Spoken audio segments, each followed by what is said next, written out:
to the Evening Review. My name is Jaco, and joining us in studio is Jaco Muller of the Rhino Mama Project. Welcome to the Evening Review, sir. Thank you very much. The World Rhino Day was recently celebrated. What activities are planned going forward to raise awareness around the importance of rhinos? Yes, we have a website and we're on Facebook and Instagram, so we're quite active on social media.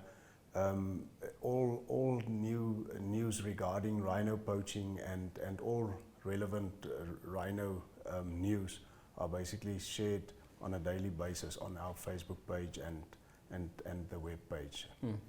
And then there has been an increase in rhino poaching incidences of late coming out of the COVID-19 pandemic. What can you attribute this likely increase to, and what are some of the impacts that this could have on the rhino population within Namibia? Yeah, it's very worrying for us that it increased so drastically. There was a specific period of about 3 weeks where 16 white rhinos have been poached on private game reserves, and that was really worrying.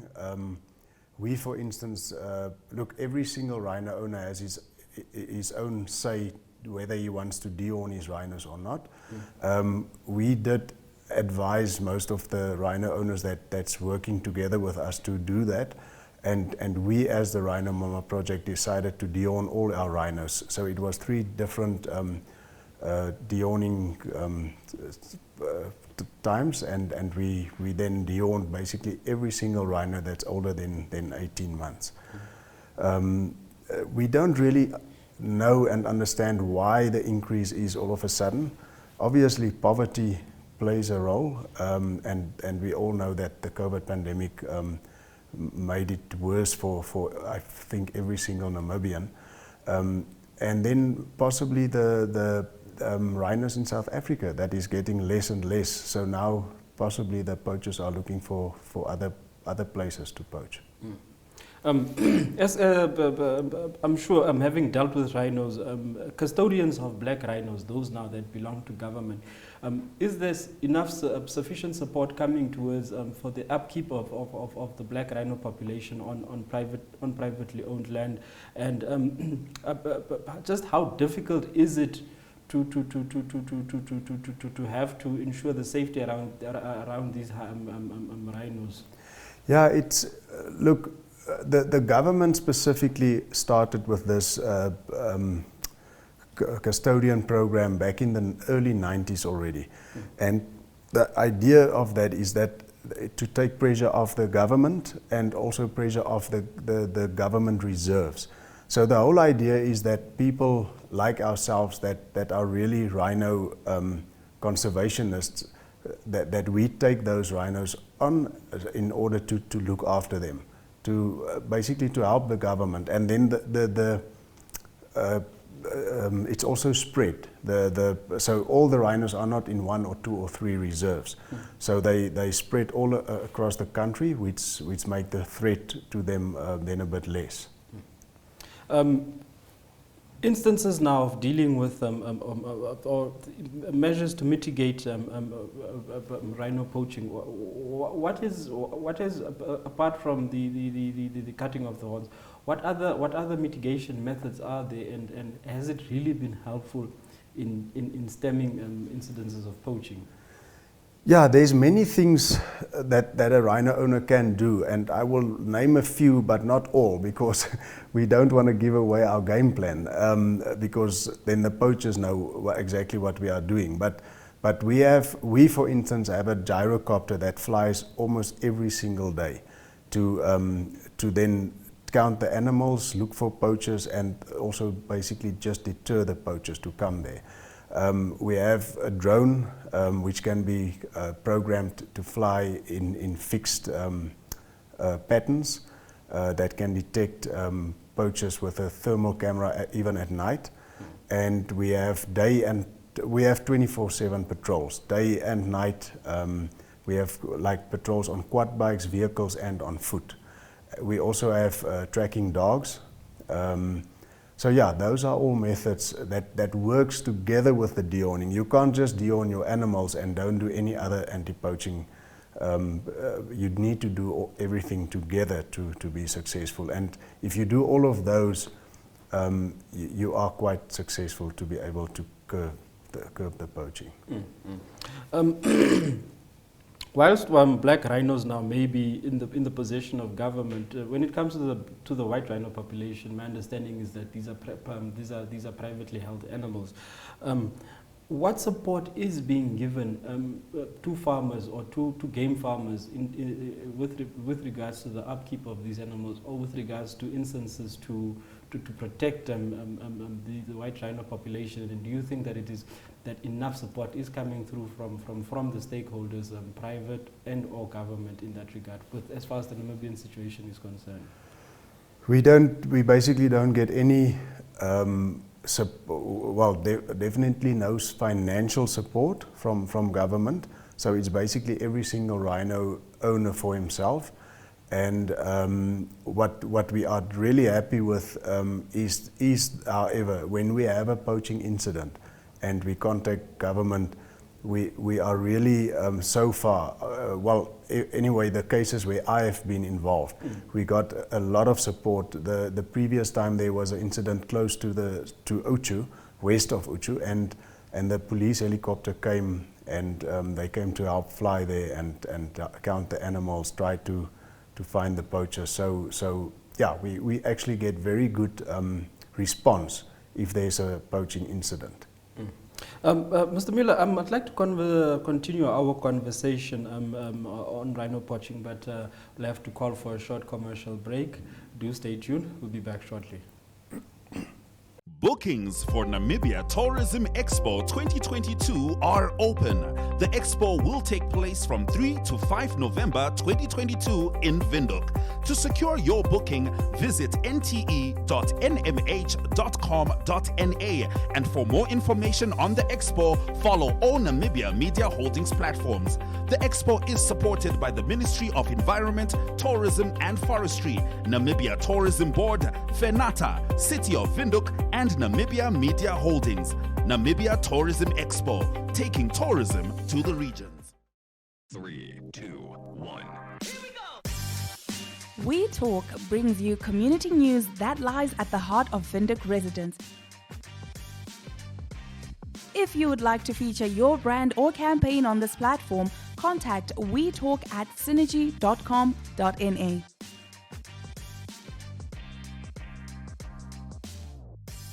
You live, we talk.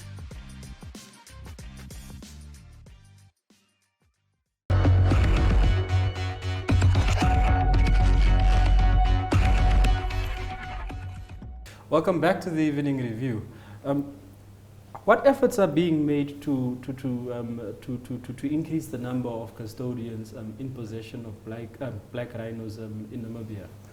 Yes, recently government called all custodians together for a workshop, and all the people involved basically brainstormed and discussed ways of how government can get more farmers involved and to become custodians. And one of the main things issues that was raised is that currently there's no incentive whatsoever for a black rhino custodian.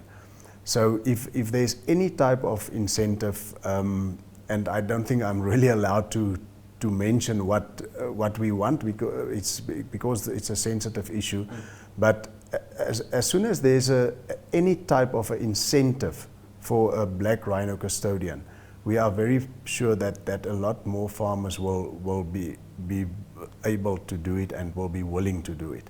So the wheel are rolling, and hopefully they will implement that, and then hopefully it will increase then. Recently, there was a recent conviction of alleged, I don't think I can even say alleged, of a rhino poacher, Prophet Babi. To what message does that send out in terms of the deterrence of rhino poaching in Namibia? And how do you feel about the recent conviction? Well, we are happy that at least the conviction and the sentence was much harsher than in recent years. But we feel that it could have been even harsher. As long as the guys don't get the maximum sentence of 25 years, we feel it's not that big of a deterrence for them. But we are happy that at least it was already harsher than in the past. But then recently there was also a matter where a docket disappeared. There has been a to and from between the office of the Prosecutor General and of course the Namibian police about what actually transpired. But how concerning does it get if dockets disappear in incidences of wildlife crimes? Yeah, that's very, very concerning. We also got a letter that it wasn't really the case. It was because of the court and the places that moved, and so the docket was actually not lost. It just didn't come to the court in time. So, but yes, it's very, very and concerning that things like that happens and that people then get off scot-free. So luckily in this instance was not the case. The guy was arrested again. However, he got bail again, and the case is still ongoing against him. Issues related now to wildlife crimes. Do you think, or do you believe that there are enough persecutions in Namibia to deal with incidences of rhino and elephant poaching, and even to extend it now, moving on to other animals like pangolins and so forth? Is enough being done to fight the scourge? Is the message going out stern enough to warn poachers that Namibia is not the place to do it? Yeah, see, the problem is if you look, and I unfortunately don't have those figures out of my head, but unfortunately if you look at the amount of people that are caught and the amount of people that actually get sentenced, is actually frightening, that how many get scot-free.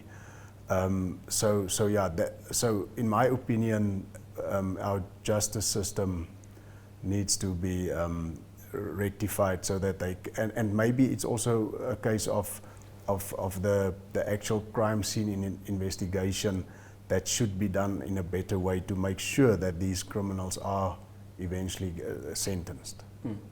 The CITES matters. There are two CITES issues that I want to raise with you. One has been Namibia constantly, Minister of Environment in particular, constantly asking for government or for stockpiles of ivory tusks and elephant rhino horns to be sold.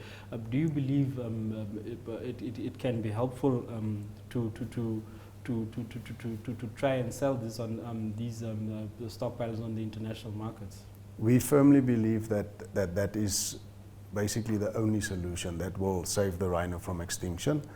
There's a lot of arguments for and against it.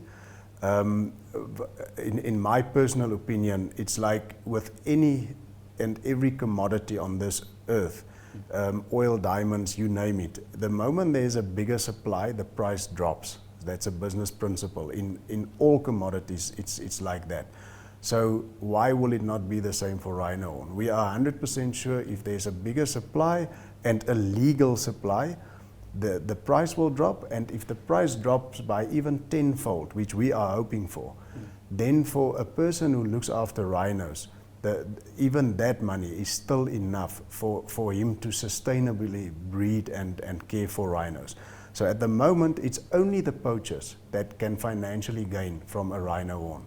The conservationists and the farmers and government don't gain anything from rhino and from rhino horns, and if they could gain from it, then the value of the live rhino will rise, and the moment the animal has a value, then people look after it. There's a very good example in the 70s. Kenya banned trophy hunting, and the moment that happens, then it means the animal actually doesn't have a value anymore. In that same period in South Africa and Namibia, the trophy hunting was basically growing a year, and our government is very for sustainable utilization. And if you go look at the figures of Kenya, let's say in 1970, and in Namibia and South Africa, and until now, Kenya's numbers dropped by approximately 70%, their wildlife numbers, while in South Africa and Namibia it went up tenfold. So it's a very good example that the moment an animal has value, then people will look after it and they will care for it. Then there's an application, or there was a CITES application to downgrade the rhino from Schedule 1. Is it Schedule 1 or Appendix 1? Appendix 1. Yeah. Appendix 1 to Appendix 2, the white rhino population, Yes. the white rhinos. Firstly, what does this application entail, and what are the likely advantages if that application were to be considered favorably? Yes, we're really happy and for that as well, and glad that our government took that decision.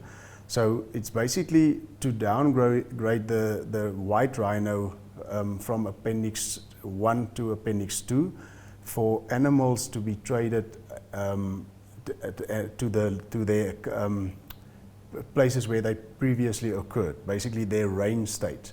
So in other words, if I want to export rhinos to, let's say, the USA, it will still be very difficult because it will then still fall under Appendix 1.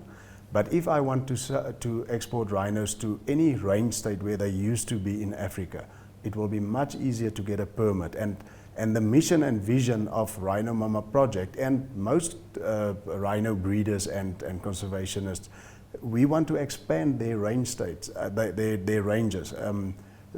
So we want to basically repopulate Namibia and Africa with rhinos. That's our mission and vision.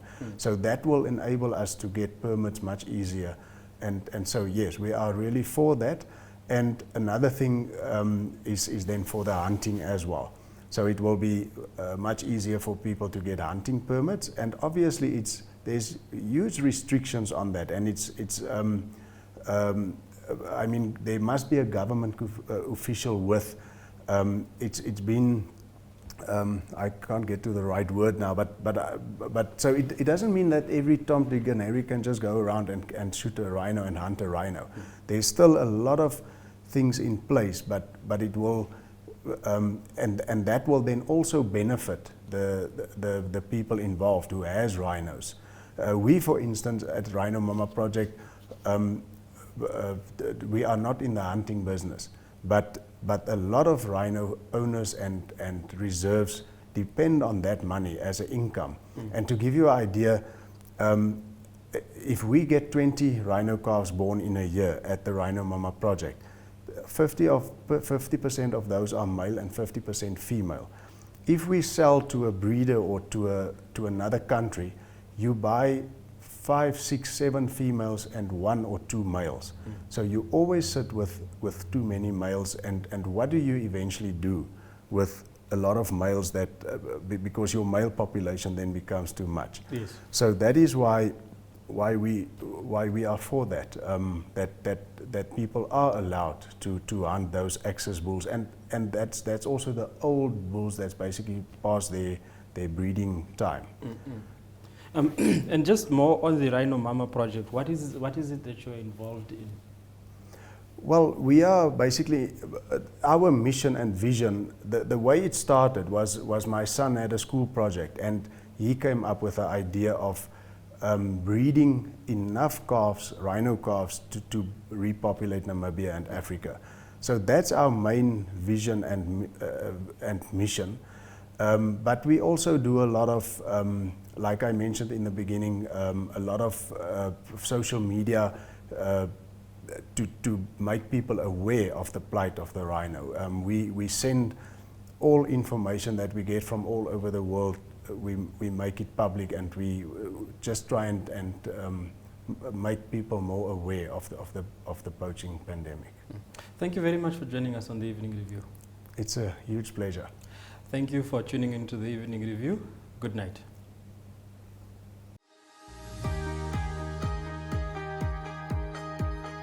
The Regional Review brings you news, views, and interviews from NMH correspondents from across the country.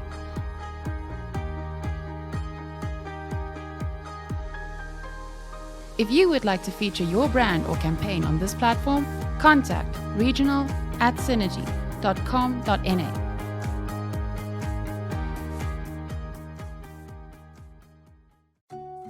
Take a load off and tune into another episode of Brave Namibia as we take a look at both ordinary and extraordinary Namibians. Brave Namibia is broadcasted on NTV Saturdays at 6:30 p.m. and oneup2.com, as well as broadcasted on the following Facebook platforms on Wednesday at 5:30 p.m. Republican, Allgemeine Zeitung, Namibian Sun, and all Namibia Media Holdings pages. For more information, contact the Brave team at brave@synergy.com.na. Brave Namibia, for the ordinary and extraordinary Namibians.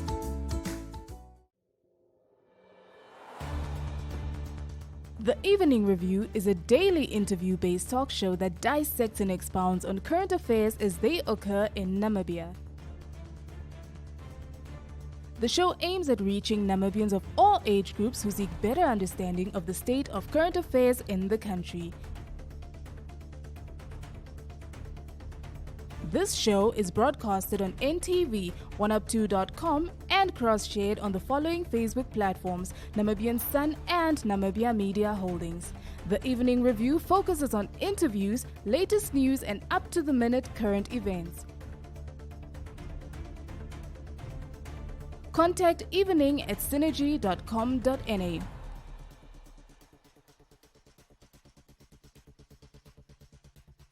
Evening Review, unpacking today's pertinent issues.